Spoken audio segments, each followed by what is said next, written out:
Avoir la vie d'un veau d'élevage serait synonyme de succès pour tes gènes, mais cette vie est terriblement décevante pour ta conscience et ton bien-être. Et oui, sitôt né, le veau est séparé de sa mère et enfermé dans une minuscule cage à peine plus grande que son corps.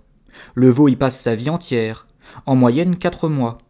Il ne quitte jamais sa cage, on ne le laisse jamais jouer avec d'autres ni même gambader, histoire que ses muscles ne se développent pas trop et donnent une viande tendre et savoureuse.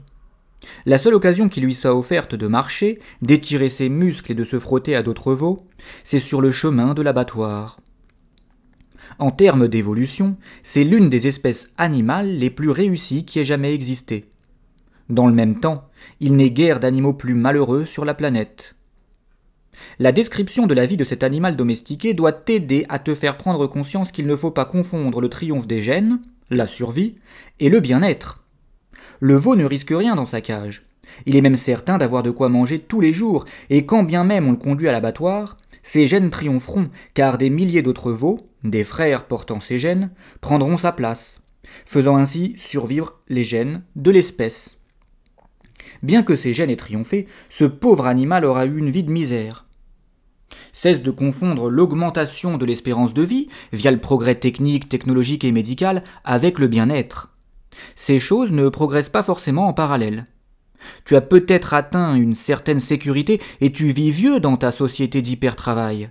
Mais cette augmentation de la sécurité et de l'espérance de vie ne font pas automatiquement de toi un être plus heureux. Le veau pourrait vivre 80 ans. Son espérance de vie ne ferait pas de lui un être plus heureux que les animaux qui, bien que n'ayant pas l'assurance de faire triompher leur ADN dans le temps, vivent libres dans la nature. À l'état sauvage, le bétail vadrouillait à sa guise en troupeau régi par une structure sociale complexe. Le bœuf castré et domestiqué a perdu sa vie sous le fouet et dans un enclos étroit, travaillant seul ou deux par deux, d'une façon qui ne convenait ni à sa morphologie, ni à ses besoins socio-émotionnels, explique Yuval Noah Harari en parlant des bœufs domestiqués par nos ancêtres agriculteurs.